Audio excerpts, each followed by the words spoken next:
All right, you guys, I'm back. Don't even front. You missed me. You missed me. I missed you. It was a long time for us, even though I kept popping back because I had to, because there's so much news happening. And I just want to say at the top of this, I'm sorry, Brigitte Macron.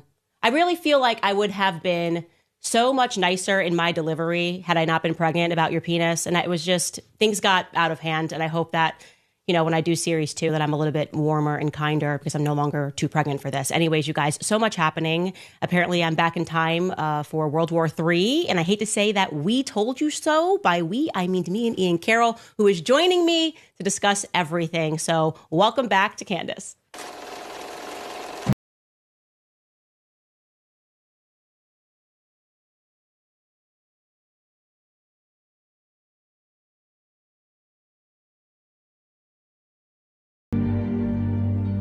I meant that from the bottom of my heart, Brigitte. I'm sorry. I'm real sorry.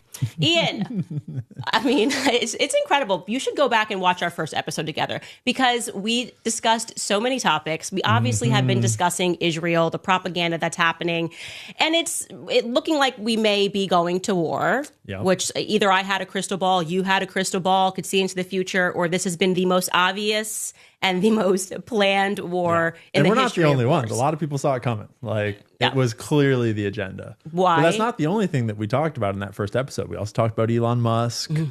That blew up.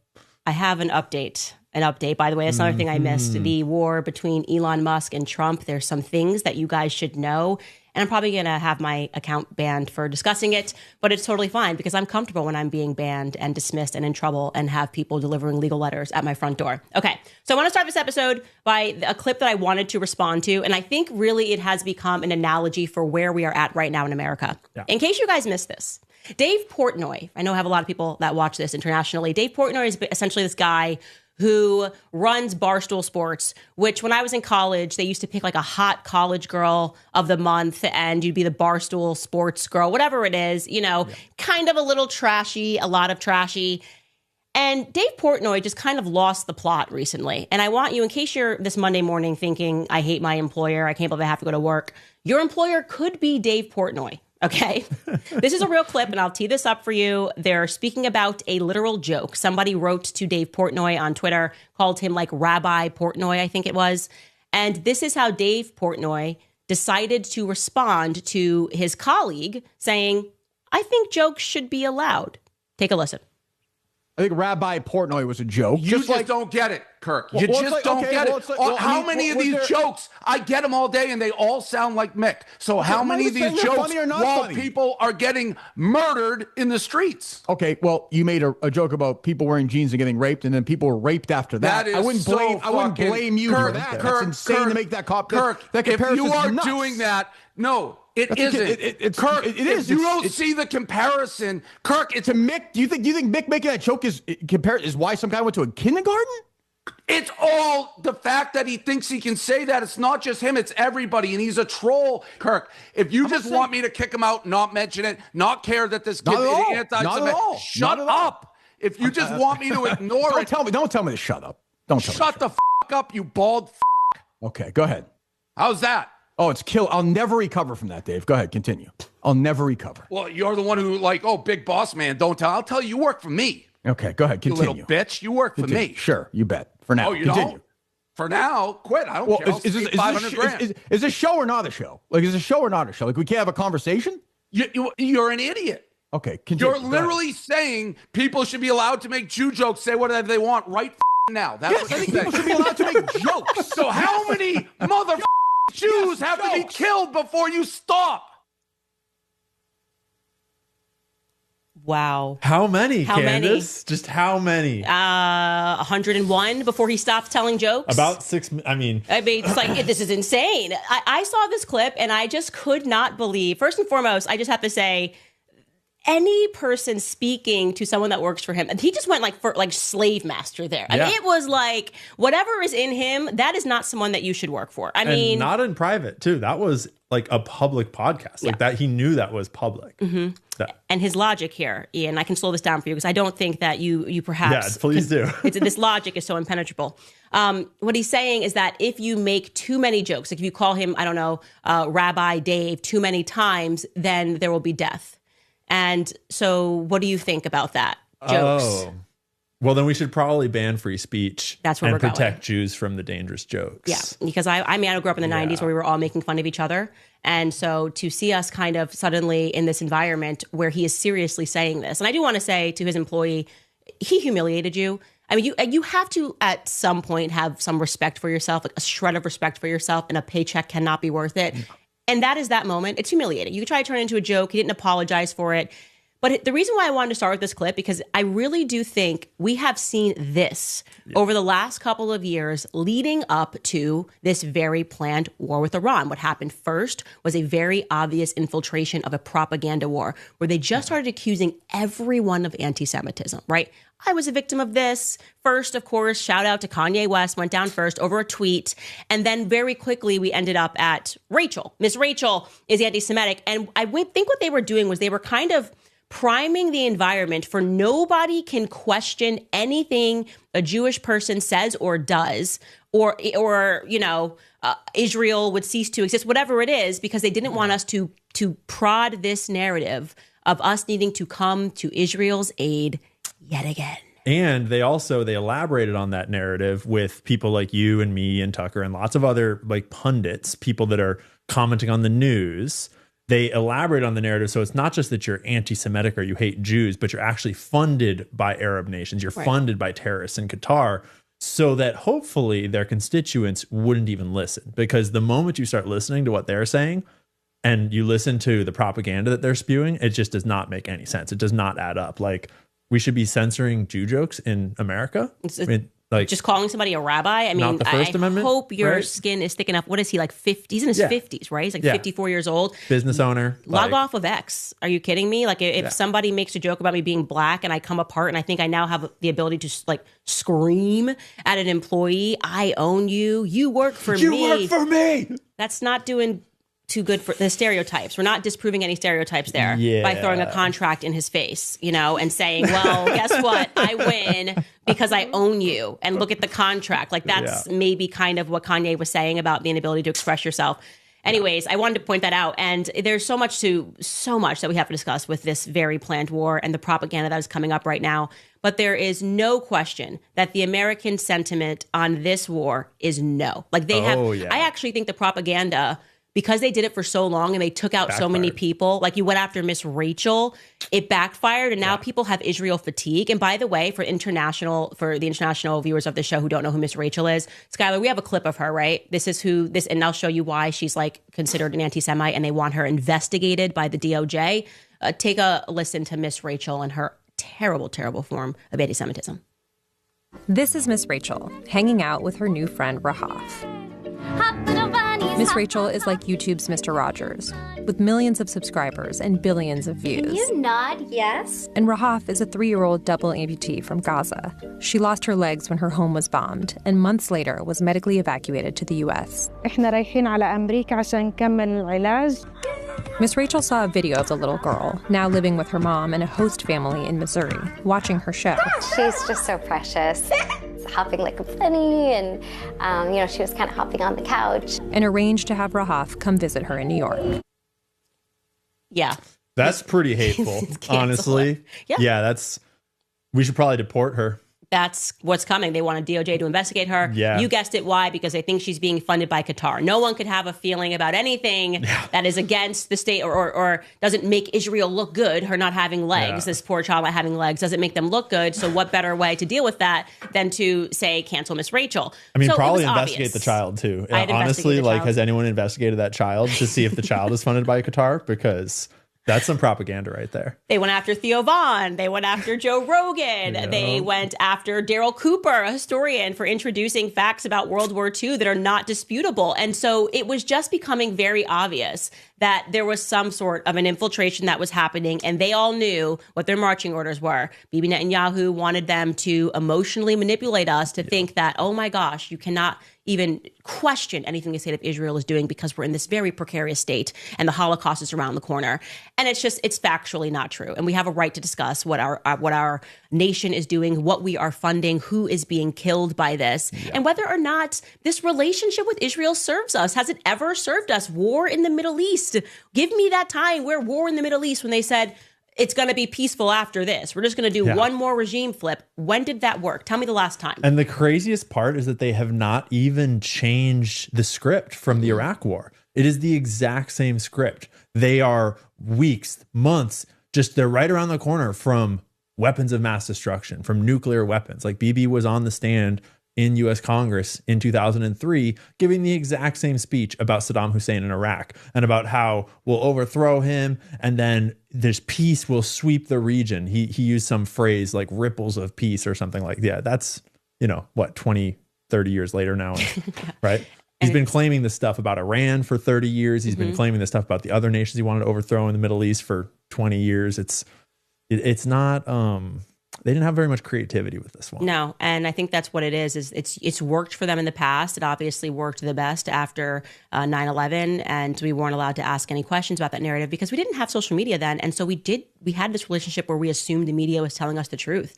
Yeah. But Generation 9/11 has grown up. Okay. Like I remember where I was sitting when 9/11 happened, what classroom I was in. We have seen the fruits of these wars, and we are asking the question why it seems that the only country that benefits from all of this, and they openly say it, these conflicts, is Israel. They constantly are benefiting from these wars. They don't have the bodies to fight them, and they are going to draft American sons and daughters. He's already giving that rhetoric that we must get involved. Yeah. You know what, Skylar, could you pull the clip? I think I saw Alex Jones retweeted it, but it's Bibi Netanyahu basically saying that if we don't get involved in this war, New York is going to be bombed next, which sounds like a threat. First it's Tel Aviv and then it's New York. Yeah. Right? Mm-hmm. What is it? I understand America first, but I don't understand America dead. Oh, yeah, that's it. Yeah. So if you don't what rhetoric, do Israel first, then you will be America dead, which is why I found this meme to be hilarious, because we obviously know how this works with Israel. We have a long history and relationship with Israel. Can you pull up that meme? That's so funny. Look at this.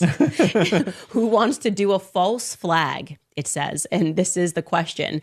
To drag U.S. into war with Iran, you will A, attack a U.S. ship, C, assassinate a U.S. official, B, attack a U.S. base, or D, conduct terrorism on U.S. soil. This went positively viral, which tells you Americans are awake, okay? You don't get to keep doing this thing where like a president dies who's kind of against Israel, gets shot in the back of a car, and then you lock down and say, oh, no questions. Or like we catch Epstein blackmailing everyone, and then you get to lock it all down and say, no questions, we're going to release the files, but maybe never release the files. Like we know who's doing this stuff. Yeah. Do you know? And I don't know. And honestly, like that meme, it went so viral, but it's missing option E, all of the above, which is what I'm concerned about. Because I mean, and it's like, oh my gosh, like I posted this on Twitter sort of, and people were like, you're so psychotic. You're so crazy. It's like Israel has done many false flags. all IDF bots. Many false flags, so both on America and on themselves. Like, I mean, the U.S. has done false flags. This is very typical standard operating procedure at this point. Because there's no difference between the CIA and the Mossad is pretty much what we were all coming to And there's understand. no consent for this war. Did you see Charlie Kirk's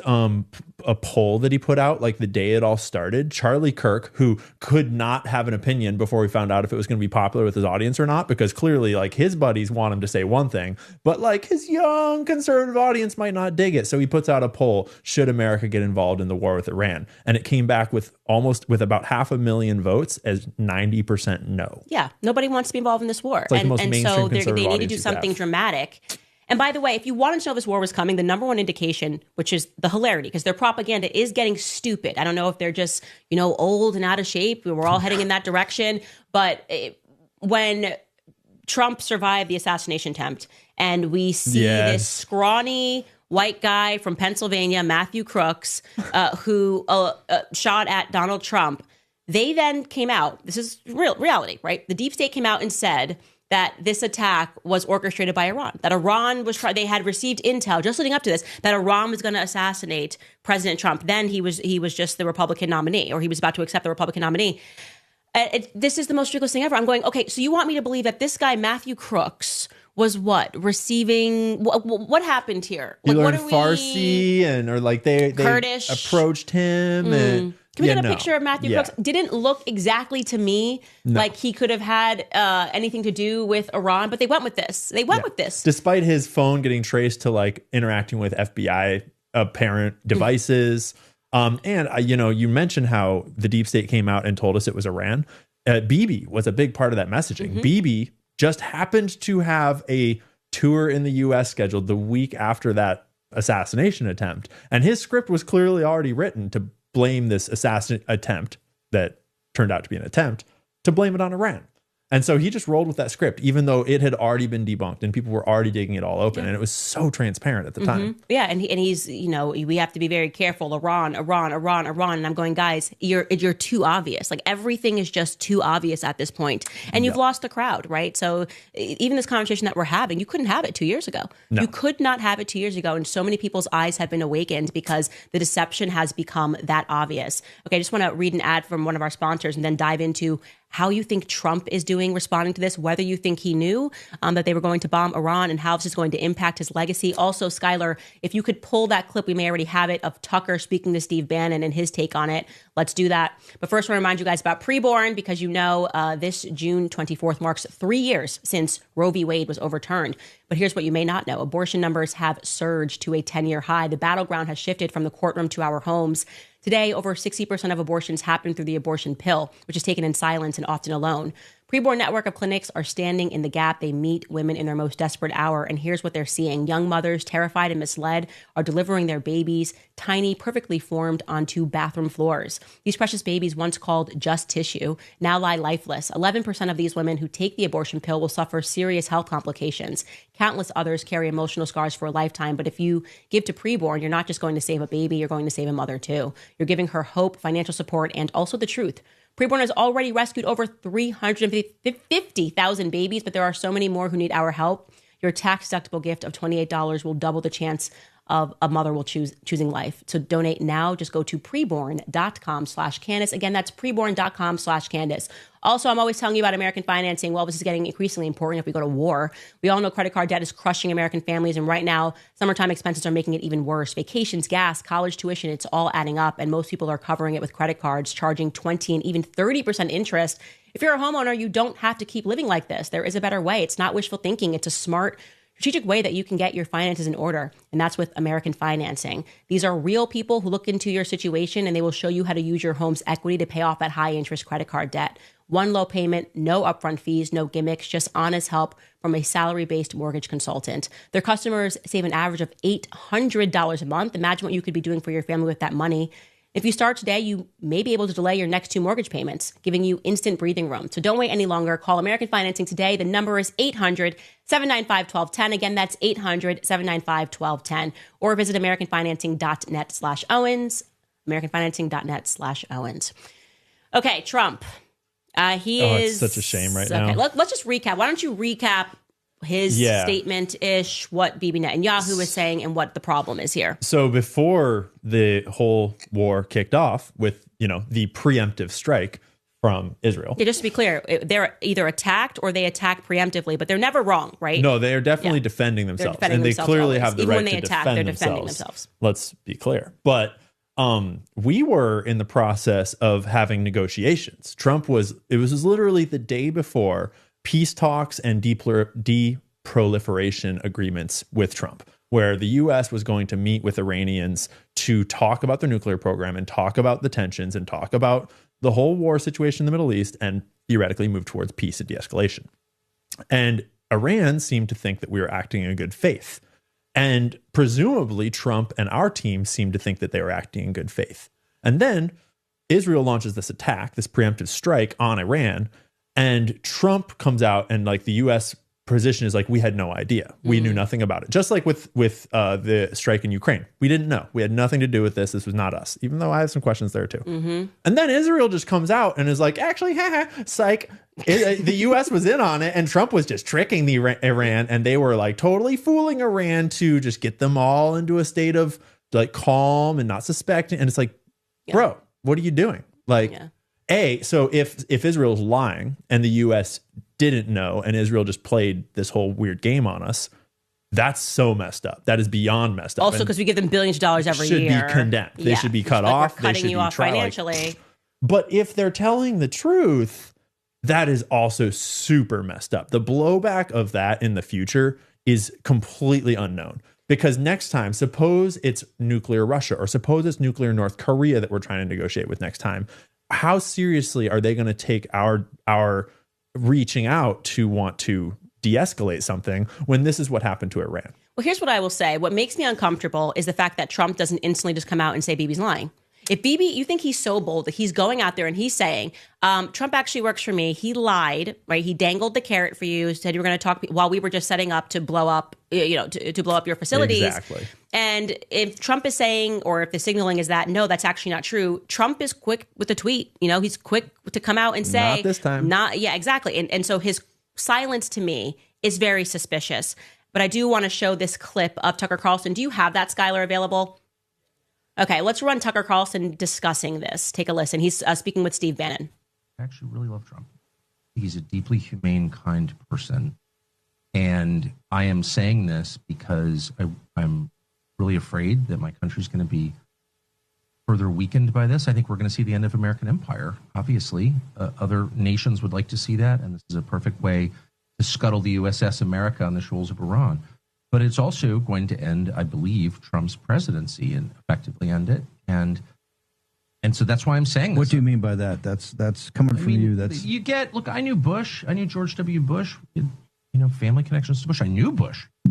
Personally, I still see Bush sometimes. And, of course, he hates me, and he does because I criticized him on Iraq. And that war is the sum total, from a historical perspective, of his administration. But I knew him, and he had all kinds of plans for the things that he wanted to do. But once domestically, right, to improve the country. Right. And you may agree or disagree, but in his mind, he wasn't just about the invasion of Iraq in March of 2000. Oh, no. He was going to redo Social Security. 100%, he had all that, all types of. He was going to take care of the entitlements issue. And he really thought it was going to work. Yep. And you could laugh at that or whatever, but the point is, the second you get enmeshed in a real war, not a fake, let's go bomb the villagers, declare success. But we don't even have a good track record. Why are the Houthis still? There's a whole other question, right, which is how prepared is the U.S. military for a real conflict? And the answer is totally scary unprepared. I don't think people understand that. But anyway, the only reason I'm saying any of this is because I really, really care. So I trust Tucker beyond, more than any person in politics. I trust. You trust Chatsworth Catarlson? Oh, Chatsworth Catarlson. Woo, new nickname just dropped. Beware, Mark Levin's coming for you, Tucker. He's got a nickname for you, and you'll never survive it. It's really bad. With you. Yeah, everyone's funded by Qatar who disagrees with me. Of all the people you could pick, the red-blooded Tucker Carlson, the most Christian American man ever.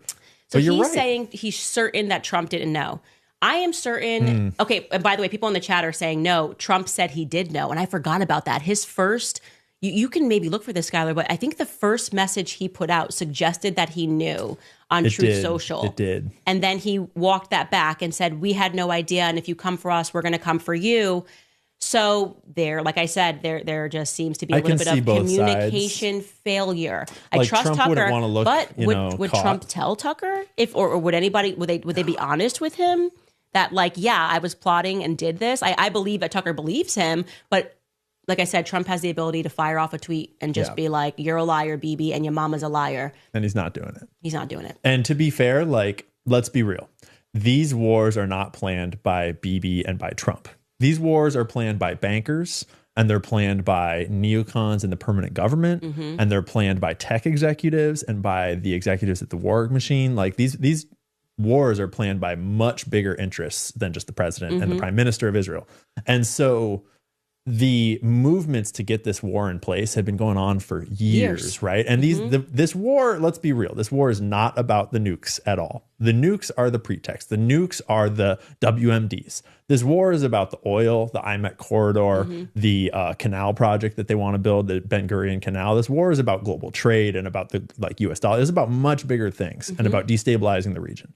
It's not about the nukes. And so the players that are planning things like this, they're not really concerned with what Trump wants or doesn't want. They might be convincing him to get on board with their plan or not, and leveraging things to get him on board. But I don't think they had to do a whole lot of convincing. No. I think that Trump would be very easily swayed to think all you need to do is show him some intelligence reports, show him some spooky stuff about Iran's stockpile of almost nuclear material, and be like, look, they almost have a bomb. And it doesn't hurt that he took $100 million from Miriam Adelson. Don't forget, guys, that's coming too. This is going to be the one of the Candace's right jar but I'm not. It's not even that I'm right. I'm just paying attention. I'm just paying attention to stuff. And obviously, we're going to annex the West Bank because that's what Miriam Adelson gave Trump the check with Israel already planning. This is ahead of October 7th, okay? Like, hey, here's the thing. Like, we're going to want to annex the West Bank. Okay, so Israel's imperializing. That's what's happening. And to your point about Afghanistan, people are like, oh, they weren't involved here. Guys, you have no idea what those wars were about, okay? In Afghanistan, you got to speak to the troops that were out there and had to guard the poppy fields. Oh, what happened after that war? America got an opioid crisis. Who benefited off of that? Where's poppy growing, by the way, like to support this crisis that we're having? Yep. This is how these people think, okay? And so they're selling us crap. They're telling us, oh, it's about this. It's because you have to save these people. It's because this is happening. And in reality, it's because they are the makers of the world. Like they are the people that want to make sure that they control the world, they control the wealth, and that they control the land. And it's very obvious that Bibi Netanyahu just happens to be satanic. He is just, you will never remove me from that understanding. He is a full-blown demon. And anybody that supports him, in my view, I am questioning your soul. I really am at this point. I mean, at this point, the tragic beauty of it all is that it is so obvious who uses their brain on social media, who uses their brain in the media, who actually thinks for themselves and just in regular political life here now, because the propaganda, we're literally like from 1 month to the next. Oh my gosh, Hamas is using human shields. Oh no, like they're bombing our cities in Israel because our military installations are built into and underneath Tel Aviv. Yeah. Like, oh my gosh, Iran is bombing civilians. You mean like Gaza, where you bombed tens, maybe even hundreds of thousands of innocent civilians? Like we are just a month apart. War is hell. Oh my gosh, it's war so tragic. Why would you ever want this? Of course the kids have to die. War is hell. Yeah. They can't keep their argument straight. Now all of a sudden it's like one Israeli dies. Oh my gosh, a civilian was killed. Like, what are you guys doing? Keep your argument straight. But speaking of propaganda, guys, we reached peak propaganda. The way that the little IDF bots on X are still trying to clean this up because it's so embarrassing and so obvious. So last night, this morning, I don't know what time it is over there, but Israel bombed a news station. Yep. But before they bombed the news station, the Israeli news on Telegram, their Telegram channel, they had intercepted an Iranian, guys, trust the science, an Iranian civilian hand wrote a letter and held it up in the sky and took a picture of it for the internet because they wanted Israel to see it. And the Iranians asked Israel to bomb the newsroom. They wanted to make sure that they bombed this building. So we'll show you the letter. It's totally legit, guys. Look, this is like comical. It says, Israel, please target Ali Khamenei, Mojtaba Khamenei, and the Islamic Republic, IRIB. And they put in parentheses, in case it's not clear, that's the state broadcaster. They wanted the Islamic Republic's state broadcaster to be bombed. And then it's signed off. And the first thing wow, that is incredible, because let me tell you something. There's so much to unpack here. First and foremost, why is it written in English was my first question, okay? Not the first, second, third, fourth, or fifth language that is spoken in Iran, okay? Yeah. And so that seems a little ridiculous. If you're trying to communicate with Israel, why would you write it in English? Maybe they do speak English there, but you can always tell when Bibi is trying to communicate to us because he'll speak in English. Oh, yeah, right? Absolutely. And that's the point. This is the most inorganic thing I've ever seen. And of course, who intercepts it? Not a random American, not someone online. The Israel news intercepted it just before they actually bombed the broadcast. You're not going to believe this, guys. Hamas is in the broadcast center. But now if you're having questions about, wait, why are we bombing news facilities? That's not supposed to happen. Why would that be considered a legitimate target? Don't worry, rest assured, it's not a war crime. The Iranian people wanted this to happen. They wrote it in plain English, you numpties. Look, it's right there. Yeah. Israel, please target the Islamic Republic's IRIB. No further questions. After all, I mean, why would Israel ever even want to bomb a news broadcasting agency that might be broadcasting things like facts and information and the truth about what's going on? They didn't want to. They just wanted that person who asked them to get their wish. I can't see any other reason why anyone would ever. Yeah, exactly. Right? Like, this is where they're at. And their argument to them, by the way, there's like Iranians in the comments saying it's not even written in good Kurdish. They're like, this isn't even, somebody's like corrected it in the comments. And now the IDF bots are like, there are people who speak English in Iran. Yeah. Not the point. Also, guys, just so you know how incredibly stupid that is, just one more thing I want to say about this, because I'm so stunned by this. Imagine you're actually in war, okay? Forget your political arguments, what you feel about your government. Imagine there is a country dropping bombs on you. Your first instinct is not going to be, well, let me tell them what to bomb. Okay, you don't want to be bombed, okay? The first thing that happens if America gets bombed, let's say Iraq is like, hey, you killed 1 million Iraqi civilians, and now we're going to bomb America. If they start bombing Tennessee, I'm not going to go, hey, here's a letter written in Spanish, nobody knows why. Could you please also bomb CNN headquarters? Yeah. Not to mention that you're signing your death warrant. Yes. Because Iran will track you down and kill you. Yeah. Because Iran is a regime and they will kill you. Yeah. But we're supposed to believe this is totally legit. This person did it. They were like, if I bomb and I want more bombs from the sky, and I just want to be able to tell them. And fortunately for that individual, whoever posted that letter, Israel heard you and immediately did bomb. Bingo. They bombed the broad. Like within 24 hours. They think we're stupid. Yeah. I mean, they think we're so stupid that the entire pretense for this war is that Iran might develop a nuclear weapon. Although when you actually dig into the international reporting on the matter, the international inspections on the matter, there's some concerns about their stockpiling of 60% enriched uranium. There's some concerns. Israel has a secret nuclear program that they stole from the United States, that they do not allow inspections of, that they have not signed the international nuclear deproliferation treaties for, that they will not talk about. And Iran does not have nukes. So it's the nuclear armed rogue nation accusing the non-nuclear armed nation of getting nukes. So they always accuse you what they're guilty of. It's the most bizarre, and the internet, no one notices, no one realizes, everyone's just going about their shit. Well, there's a reason for that. And I wanted to let you know. The reason why they have these nukes and this secret program, why Israel's allowed to have it and nobody else, is because of the Holocaust. There could be another. And I can clarify for that. Do we have a clip, Skylar?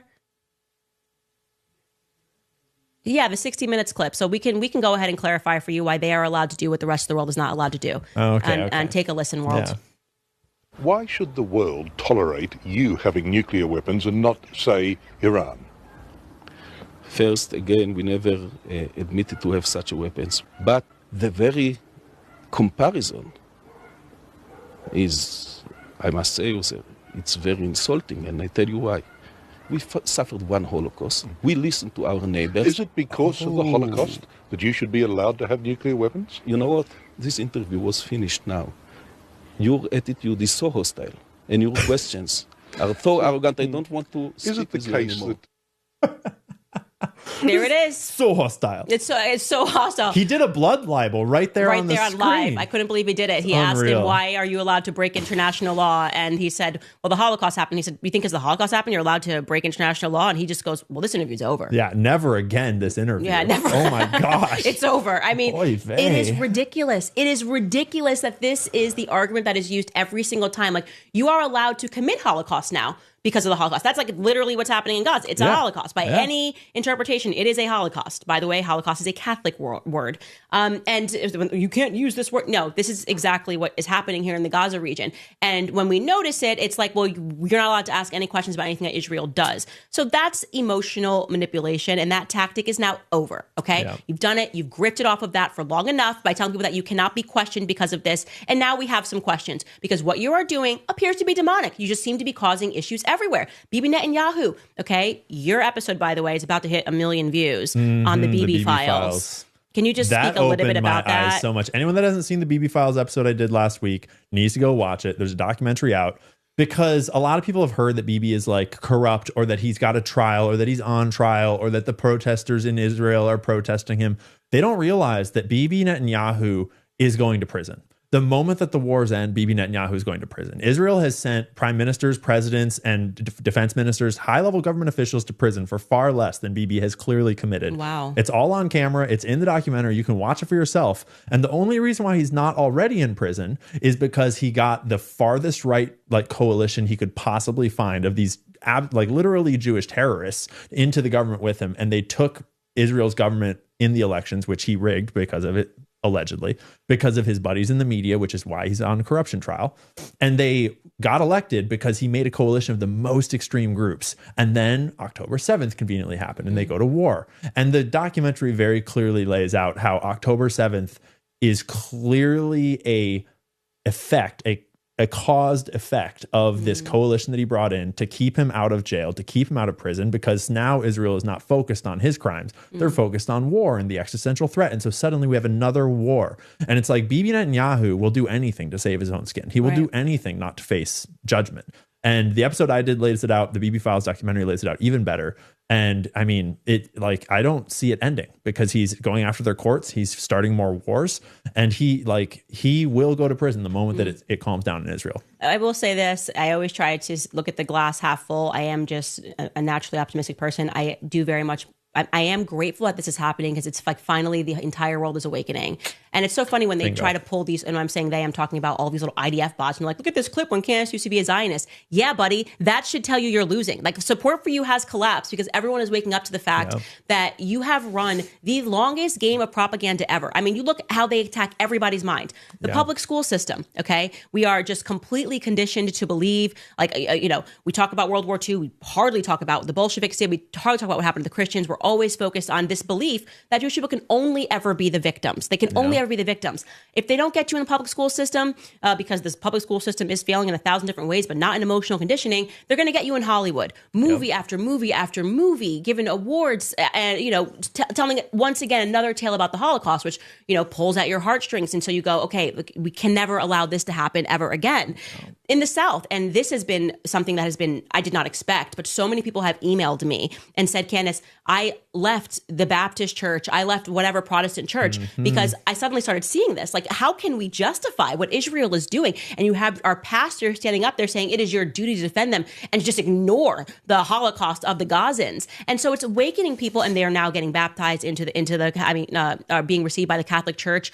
And so it is having the opposite desired effects. And I think we're now all feeling encouraged and saying, you know what, it doesn't matter what somebody's race is or where they're from. Wrong is wrong. I don't care what your history is. I don't care what your grandma went through. What are you doing right now? Okay. Yep. What are you doing right now in the world? What are you contributing right now in the world? How dare you tell me, or any person in America, that not only do I have to send you billions of dollars, but I also am not allowed to criticize a single thing that you do, or you're going to smear me as an anti-Semite? They'll straight up pass laws in your own country that'll force you not to criticize them. Yeah, and Trump's been weak on that. He's supported the stuff on the college campuses. It's all crap. So for better or for worse, the MAGA movement is going to change, okay? Yeah. And there's no question about that. Do you have Dave Smith's tweet, by the way?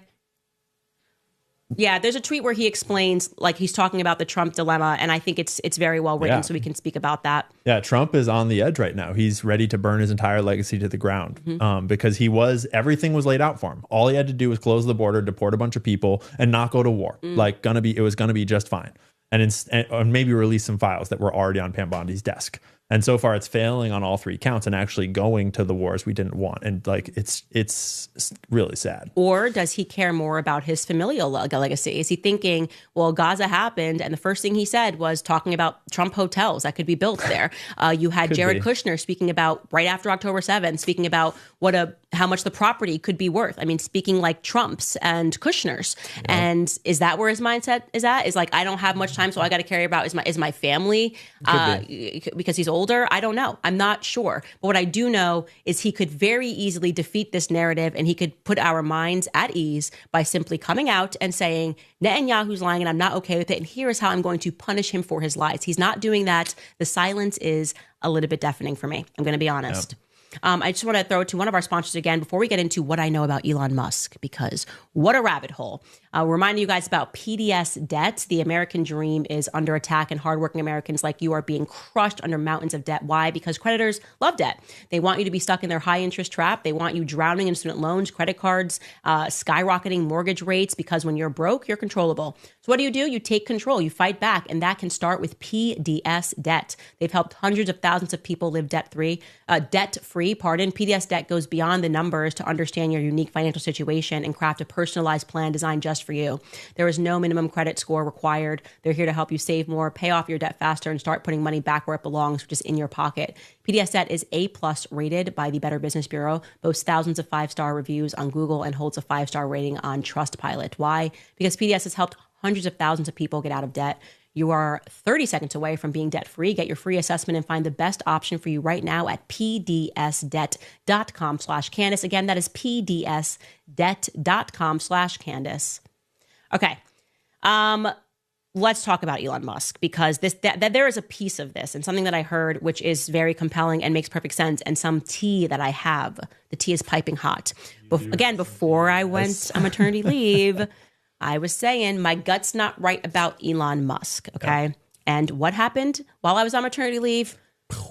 Breakup of the century that everyone saw coming if they were listening to the Candace Owens podcast, because there's something that's not right about Elon Musk. First and foremost, in this blow up, we should just have Steve Bannon explain what happened, why this occurred, and why Elon Musk decided to assault Scott Bessent, the Treasury Secretary. Take a listen.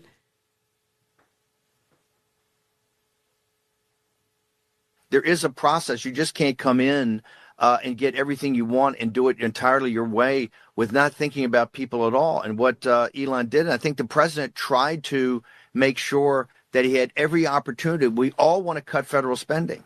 His promise and commitment to the president of cutting $1 trillion in federal spending was something he stuck to the end until we found out it was all a fraud. I mean, this is what caused the physical altercation you had in the West Wing right outside the Oval Office between the Secretary of Treasury, Scott Bessent, who's a good friend of mine and a very even-handed guy. He and Elon got into a physical altercation.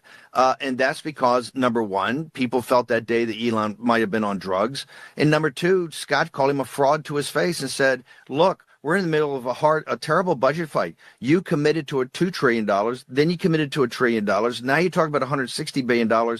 We don't see where you got anything. And obviously that got under Elon's skin. So I think the president went out of his way to basically give him every opportunity to perform, and it turned out just to be a fiasco. And he turned on the president viciously, and he turned on the president personally. Yeah. First thing I want to point out there is that why Elon Musk assaulted, which is the most childish thing you could possibly imagine, but he flew into this rage because Scott Bessent said that he was a fraud. You said you're going to deliver us trillions of dollars. You haven't even given us $100 million of cuts. And therefore, Elon Musk being called a fraud triggered him. Why would being called a fraud trigger you? I mean, it's kind of like when the video gamers called him a fraud. That triggered him, right? Triggered him, right? Sure triggered him when the founder of Tesla called him a fraud. And then he sued him for the right to call himself a founder of Tesla. And he didn't just throw your average temper tantrum, despite like a grown adult. How is he, 54? How old Elon Musk? Oh, I'm making everybody 54 today. Let me actually look this up. I'm like, he's like, I think everyone is right now 54. Elon Musk age. Let's see, 53. I wasn't far. Yeah. And what did I say? Dave Portnoy before age 48. Okay, sorry. I gave him an extra 6 years. Sorry, Dave. Sorry, Whoa, Dave. You just did a You're not bloodline aging well with all that Dave, anger, dude. okay? It's not good for wrinkles, screaming like that. But Elon Musk, he is 53 years old, and he physically assaulted someone. And beyond that, then went to Twitter and couldn't calm himself down. He's just so enraged, I guess, and that the hit happened before. But then he has this blow up with him that takes place later. And actually what people are missing here is like what actually set off Elon Musk. First, I want to show his accusation that Trump was in the Epstein files. Do you have that? He says, time to drop the really big bomb. Trump is in the Epstein files. That is the real reason they have not been made public. Have a nice day, GJT. Heavy stuff. Yeah.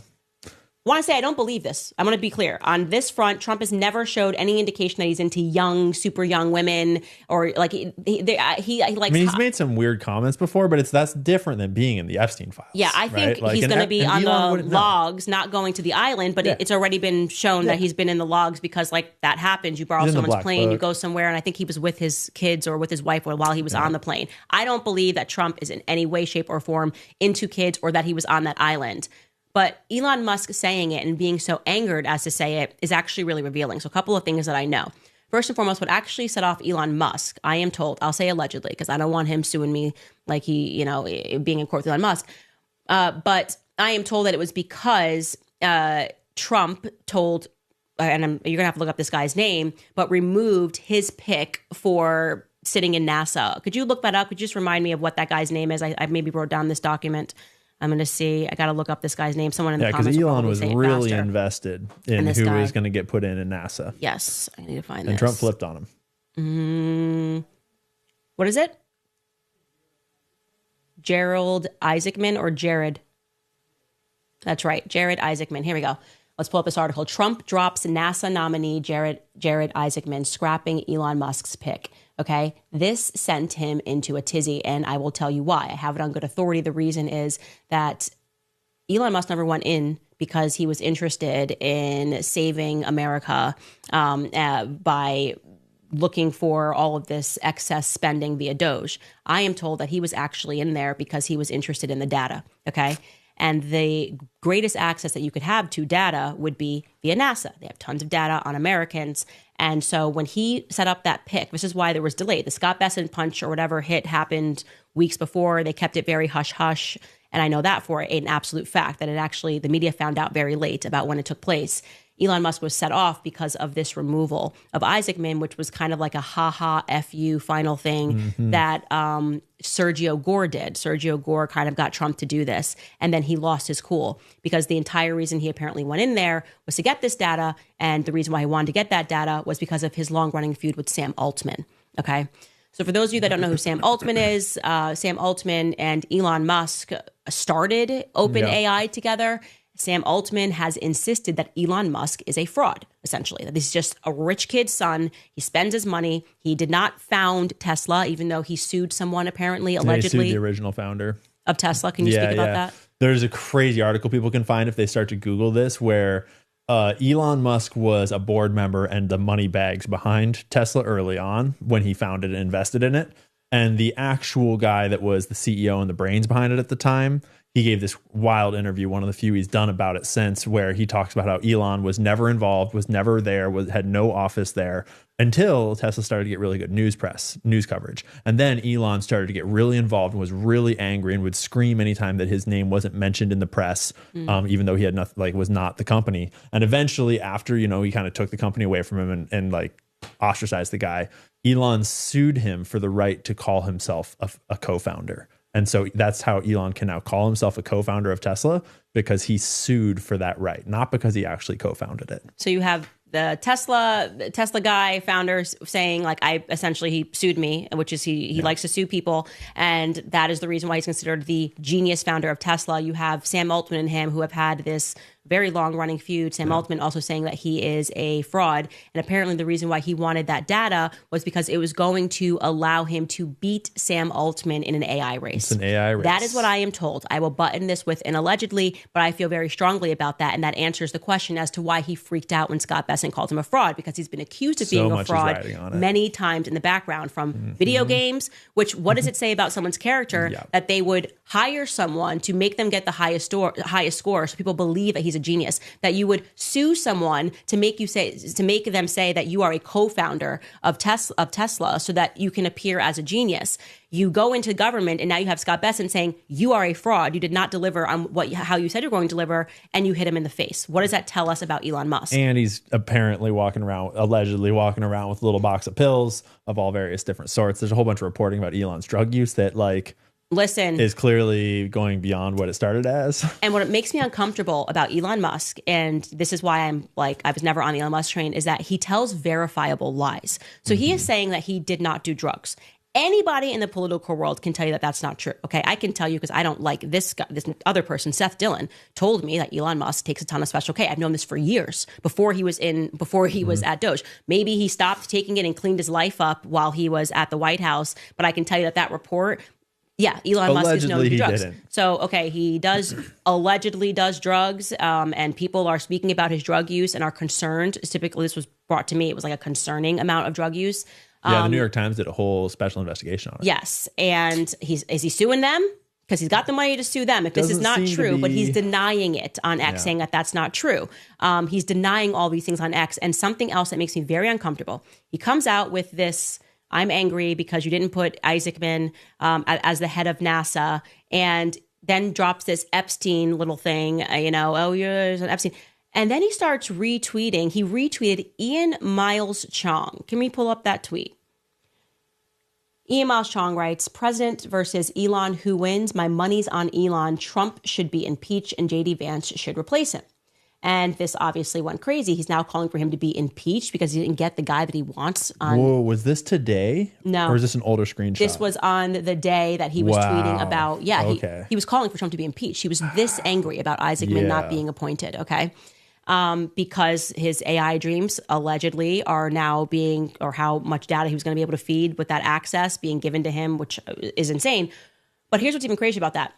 If you looked back, when he got into an argument with one of his baby mamas, I know there's a lot of them. It was Ashley St. Clair. And people then realized that Ashley St. Clair, finding out that she had one of his child, was quite shocking, because early on when he took over X, he was promoting her account, making it look like he just thought this was like a account that was interesting. He was promoting her tweets. She was one of the first people that came out and was like, everybody sign up for like X monetization. You make so much money. You make so much money. So in retrospect, because he didn't reveal the fact that he was having a sexual relationship with her, that she was pregnant with his baby or about to give birth, he was actually creating his own little propaganda arm within X. Okay, fine. You'll get paid $30,000 if you come to X and sleep with the co-founder, Yes. or at least let him inseminate you artificially. Right.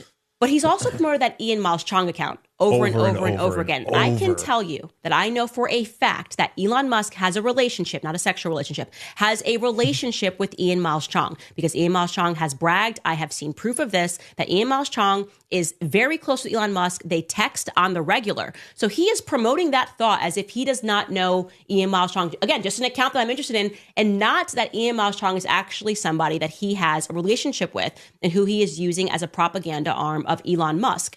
And I find that to be very telling, because something else that I've heard about Ian Miles Chong is that the Malaysian government was looking into him for a long time. That was all publicized. Yeah, they wanted to hang him. They did. They Literally. did. They stopped going after Ian Miles Chong allegedly because somebody paid for them to stop looking into him. Now, I'm not saying that that's Elon Musk. I have zero proof of that. I can say that Elon Musk and Ian Miles Chong have a relationship. I cannot say definitively that Elon Musk was the person who paid to get him out of trouble with the Malaysian government, but I'm just also putting out there that someone did pay to get Ian Miles Chong out of trouble with the Malaysian government, and he has since left Malaysia. So I think that that's quite telling. Like, who is Ian Miles Chong that Elon Musk is dealing with him behind the scenes while trying to pretend that he's organically, this guy thinks Trump should be impeached. Did you text him and say, hey, tweet that Trump should be impeached because I'm angry? And not only that Trump should be impeached, but that then J.D. Vance should be installed. And J.D. Vance is Peter Thiel's boy. J.D. Vance is very popular with the technocrats. And I don't have anything against J.D. Like, J.D., what he says seems to be cool enough in my opinion. But the people that want J.D. there, not my favorite people. Not like, and especially if you're Elon Musk and you're like in with this technocratic future, you're in with this whole AI system and you're calling for J.D. to replace Trump. It's just very weird. And I don't think people realize is that Elon Musk's vision, if this is all real, this would perfectly align with his grandfather's vision. And if you look into his genealogy, and I'm always doing that, something's wrong with me. But his grandfather you got me started this organization, a technocratic movement, calling for essentially saying democracy doesn't work. We need technocrats to be in charge. He was a part of this organization in Canada, which got banned. And so he got arrested for it, actually. He got arrested? Yeah. It's on the Wikipedia page pull up this guy's name. Yeah, Joshua Haldeman. This is Elon Musk's granddad. Okay. And look, he became involved in Canadian politics, backing the technocracy movement. Could you hit that? Yep. Okay, it was a social movement, and he got. I mean, you can look all of this in your spare time. Maybe I'll do another episode on this. I just really don't want my ex account to get banned because he does that when he's petty. He will promote someone or demote someone. I mean, he even started following Laura Loomer only because she was trashing one of his baby mamas. Like, that is remarkably petty. Okay, but look into that. He is the heir of this. So is it true when his father, Elon Musk, says that Elon Musk is just a spoiled rich kid? And when he doesn't get what he wants, he throws temper tantrum? That's from his dad, Elon Musk, not from me. He says he's a spoiled rich kid. Is that true? Did he just purchase Tesla? Did he just purchase, the right for people to call him this genius? Did he just purchase somebody beating a video game? And did he, with that appearance that he was just this most brilliant, undeniably brilliant person, purchase his way into the White House only because he's going to be a part of this AI future, which I think is coming? And there are unknown at this point connections to Epstein and Ghislaine Maxwell. We don't really know for sure the full extent of it, but Elon Musk is not clear of that scandal either. Wait, what? Yeah. Elon Musk is not clear of the Epstein scandal. I mean, there's a well-known photograph of Elon and Ghislaine partying. That obviously does not prove anything, but Epstein was certainly plying Elon as well. And Whitney Webb has done reporting on it, but my understanding, because I've not gone super far down, it's very hard to.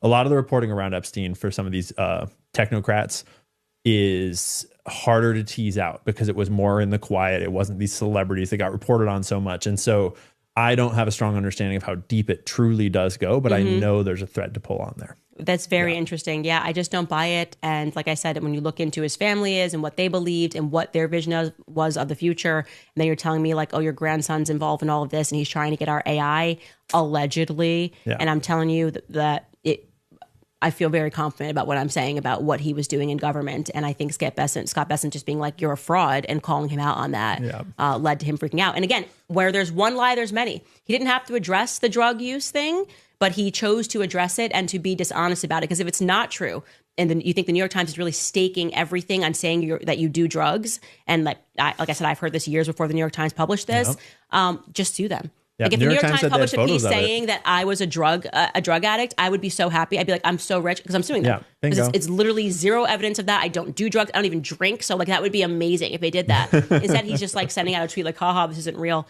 Don't trust a person that lies. And are you telling the truth about the Epstein files? Because he didn't apologize.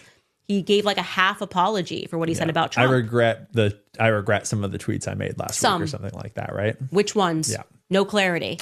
Interesting. So that's what I want to say about But Elon real Musk. quick, before we get off of that, it's, in true 2025 fashion, Elon Musk has all these issues and he's feuding with Sam Altman.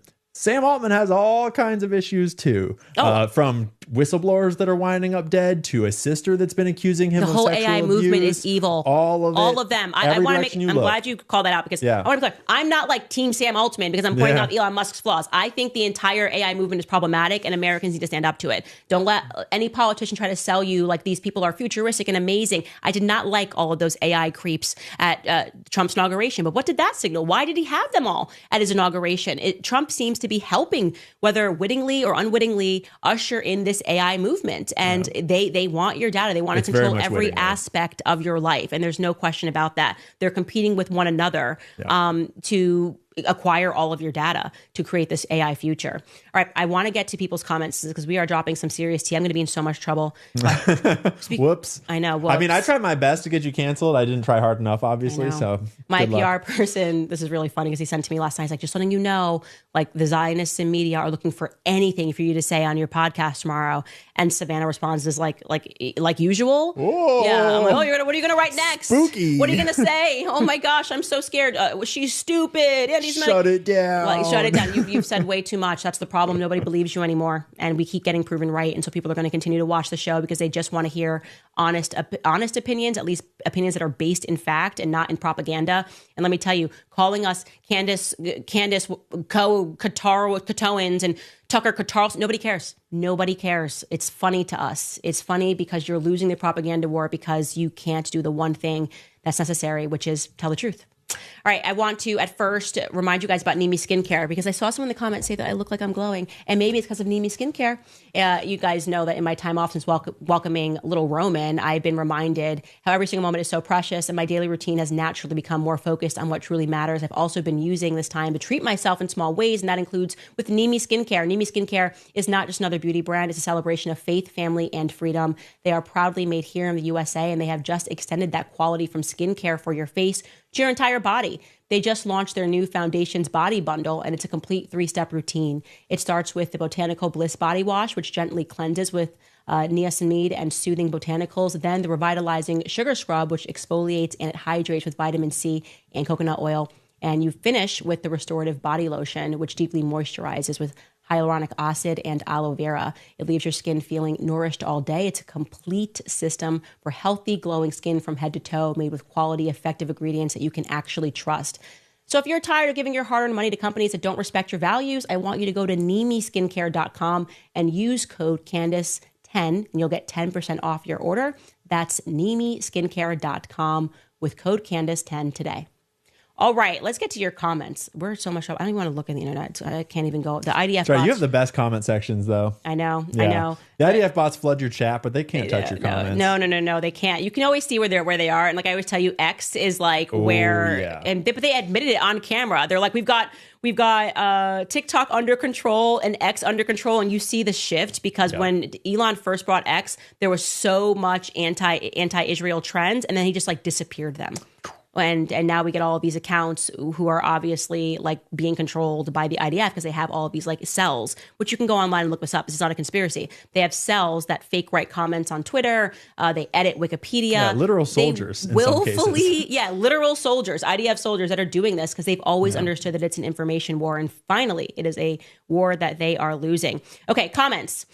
This person said, please buy Ian a sandwich for his hard work. Okay, well, this is ironic because Ian actually bought me a sandwich today for lunch. He went to the burger place, said, did you want one? And I said, yes. So I'm going to allow it. I think that works for his hard work. He gets to buy me a burger. Yeah, I'm Dave Portnoy now. Angela writes, love you, Candace, and urgently need your view on Matt Walsh and Charlie Kirk asking to ban all immigration from third world countries, even if it is legal, but immigration from first world countries is fine. Do you find this racist? That is a much broader discussion argument that we should be having because in the past, people were like, well, I'm okay with immigration. Immigration, first and foremost, should never be unlimited. We should constantly be assessing whether or not America is in the economic condition to have any form of legal immigration as well. What are going to be the parameters of that? How are we going to decide whether or not this person would be a good addition? What are their values? What are their viewpoints? This gets into the H-1B visa discussion that we were having that Elon Musk also lost the plot Had on. a big opinion on. What's your take on that? Oh, it's so complicated. I fall somewhere in the middle on that. I mean, being raised in the left, I was like brainwashed into thinking like all immigrants are good, and they're clearly not. But at the same time, it's like it's not like I feel like we need to close the borders completely forever. But right now, it wouldn't hurt to just get the house in order a little bit. Yeah, the house is not in order. Yeah, it's like, should you lock your door if people are flooding in and there's drug use? It's like, we probably should do that. Yeah. And also it's weakening us. It's become such a point for other countries like China, what they're pushing over the border. These groups that support this unlimited immigration, it's always been nefarious. Yep. So like I said, topic for another day, but a topic that we should address. Gianna, hi, Candace and Ian. What is Israel's end game in your opinion? Ian. Oh, Israel's end game. So Israel, I think, has an end game, and then like the larger like banking cabal, the deep state of the globe has a different and inclusive end game. I think Israel wants greater Israel. A lot of Israel, especially like the sort of far right faction that Bibi has surrounded himself with now. They want greater Israel. They want not only all of Israel and Gaza and the West Bank, but they also want to expand into this more like, I guess I was going to say biblical, but it's more like Torah. I don't know what like how they would even describe it, but this like religious prophecy of the greater Israel with project. The red heifers. And yes, exactly. The they want to destroy the temple and rebuild the Jewish temple on the Temple Mount, and they have openly spoken about that. His many people in his government have openly spoken about that in the past. So they have all this religious stuff going on, and destroying Iran is a critical destabilization to sort of like finish the job in the Middle East to get them ready for all that. But I think that the larger powers at play that are, including Israel in that, but also bigger than Israel in some ways, they want the IMEC corridor to open up through this new canal project called the Ben Gurion Canal, which will come out right next to Gaza, just north of the northern end of Gaza. And so you can't have that going through if Hamas is going to be just shooting gallery all over you with rockets. And so Gaza had to get destroyed in order for the canal project to go through. And that will change the game in the Middle East. Suddenly, Egypt is not the only passage from the Mediterranean to all the oil in the world. And then beyond that, also destroying Iran destabilizes the entire Belt and Road Initiative of China and all of their allies. And in the same vein, just as you destabilize Iran and the Chinese trade systems, the Chinese yuan, you also are building your Western trade system with this canal. So I think there's a whole bunch of oil, geopolitics, trade, and dollar supremacy going on in the background that all the nuclear stuff is just a facade for. And they're using religious arguments for the Israelis that want religious arguments. They're using nuclear arguments for the Americans that want like some political rationale, but ultimately it comes back to money. So world domination. Yeah. World domination. Pretty much. And they have been very good at achieving that. That book that was written from a former Mossad person, I think it was called By Deception Only. He says it's the motto of the Mossad. And so they deceive. By deception, we make war. Yeah, right? Exactly. By making people think the other guy did it, this person did it, and he goes into detail on that. risked his life really to come out and say that. So that's a book that people should read in their spare time. Felicia Marie writes, Bibi Netanyahu is trying his hardest to get the U.S. involved in his crime, a fight with Iran, to the point that he is making up lies that Iran tried to assassinate him, but he has no proof. Skylar is writing that he has a clip of Bibi on Bret Baier saying that Iran tried to assassinate Trump twice. Yeah. Yes, that is correct. Take a listen to that clip. I want to talk about the nuclear threat, and I want to talk about President Trump. You just said Iran tried to assassinate President Trump twice. Do you have intel that the assassination attempts on President Trump were directly from Iran?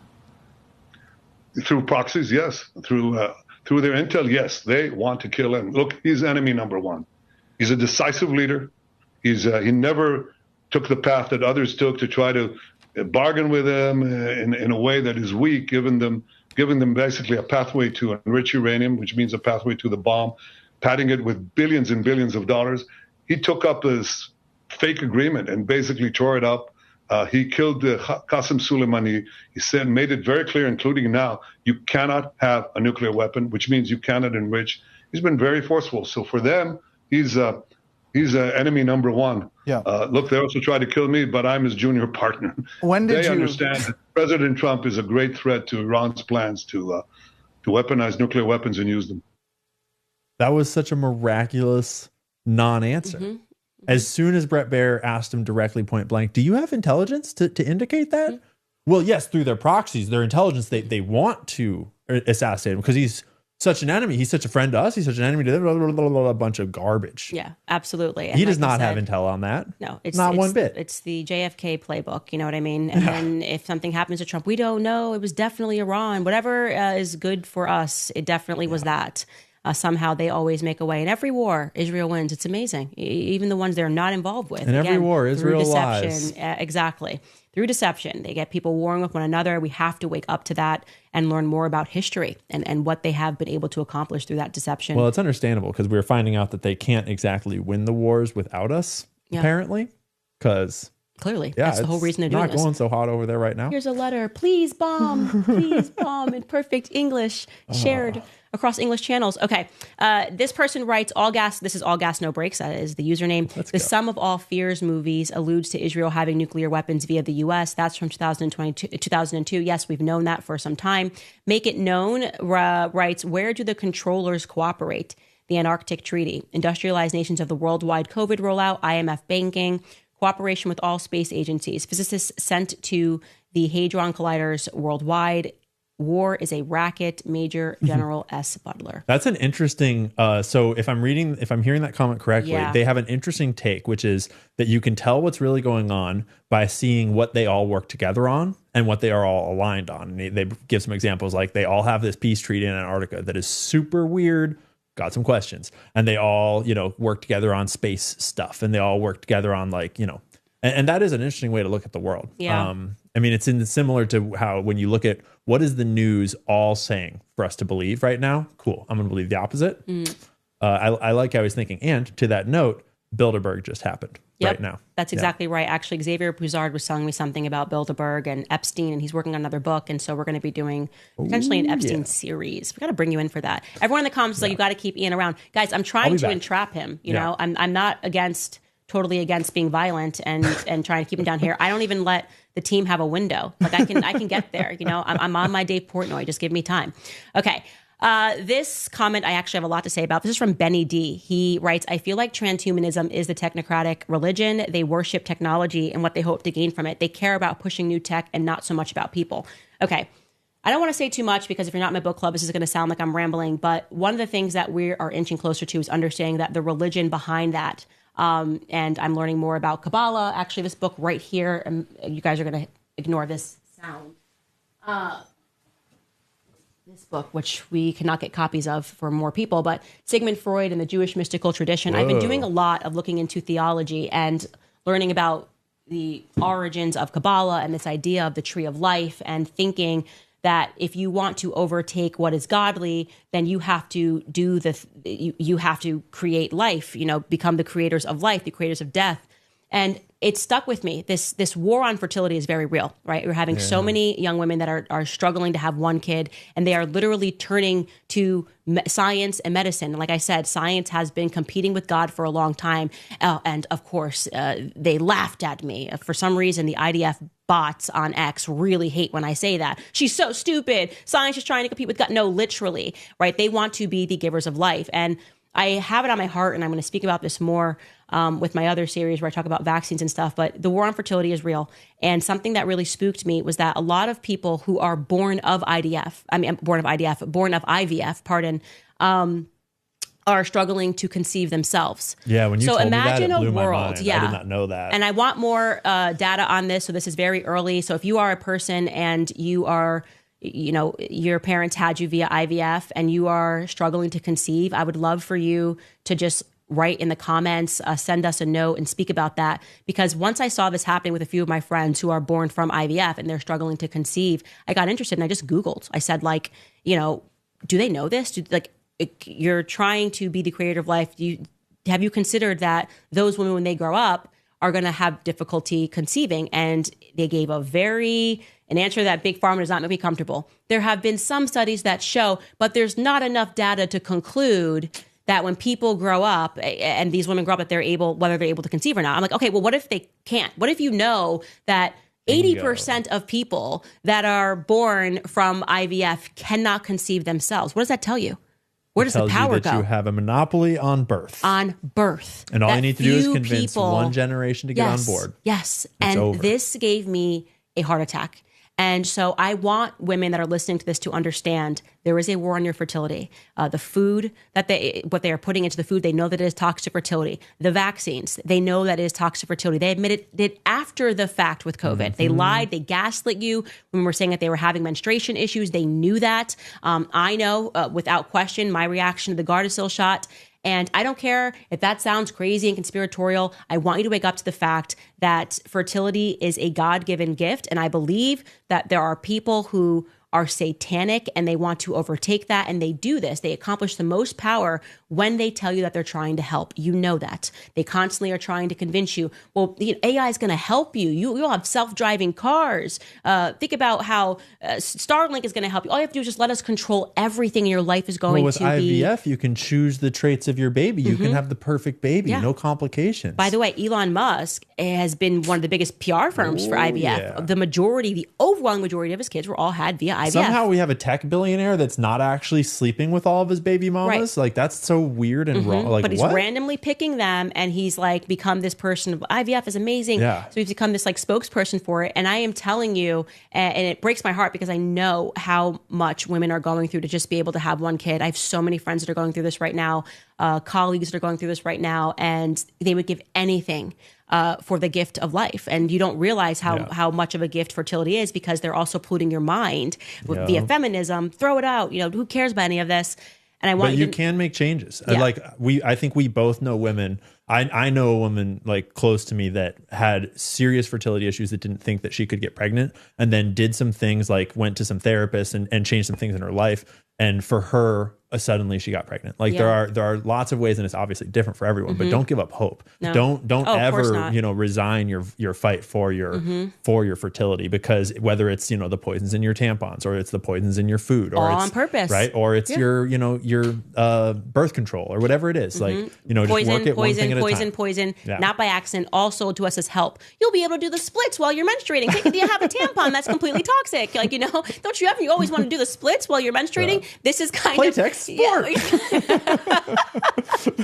I hope they use that as a commercial, because we just sold it to you. Yeah. My girl, she's going to be so educated on all this stuff. And these people are demons. It's all demonic. I just over-answered that question, but I'm feeling very passionate about it. And then now it's like my role as a Catholic to have 10 children. So don't worry, guys. If I seem really nice today, I'll be angry in 2 months, probably pregnant again. Benny writes, lastly, Misty writes, this war won't be fought with bones and blood. It will be fought with robots and drones. Ian, your thoughts? Oh, yeah. The drones are getting real dark. We're seeing drones more and more in every single conflict right now, whether it's the Ukraine drone strike that they just did. There was drones used by Israel that they had smuggled drones into Iran that we don't really have any video of. But there was reporting about it. And it's getting pretty dark because when Palantir is getting in with our government and talking about doing their whole like data accumulation super system in America, drones are also being implemented in policing in the United States. And there's all sorts of suggestions about, and like, I think a lot of people think of drones as like the kind you've seen your buddy play with for filming like some YouTube video or something. No, military and police drones are autonomous. So recently we just had, you can look this up on X, on YouTube, whatever. We recently just had a autonomous drone beat all of the top human pilots for a drone race, which is like 70 miles an hour through all these different gates at like, wow. They can fly through forests. They can fly in swarms. They can be small. They can be big. They can carry weapons or cameras or whatever. And so we are like just a few years away from full-on sci-fi movie level police control. dogs just like murdering you because you had the wrong they're not even opinion. Dogs anymore. Yeah. Now they're robots. Yeah, exactly. Right? Exactly. Dog robots or Yeah, whatever you put murdering it all together. you. It's pretty dark. Yeah, it is very dark. And I am telling you that these people that are pretending that they want to help humanity, in my viewpoint, want to hurt humanity. And that is why spiritually I was never on board. I just felt it. Like I just felt it in my gut. And so I want to say all of that to you guys. In closing, like I said, I've heard your comments. I will get on my Dave Portnoy. I'm just like, I will own you, Ian. You. I'll be back. You own me. What did you say? You belong to me. You work for me. You will work for me one day, Ian. You will work for me. How'd I do, guys? I think it's working. How was I as a slave master? Let me know. Anyways, it was so great to be back. First episode. And thank you, Ian, by the way. You did a tremendous job. Oh, everybody so go welcome. watch Thank his you. episode that is about to crush 1 million views. The BB Files. It was 2 episodes ago. You can find it here on the YouTube channel. Other than that, I'll see you tomorrow.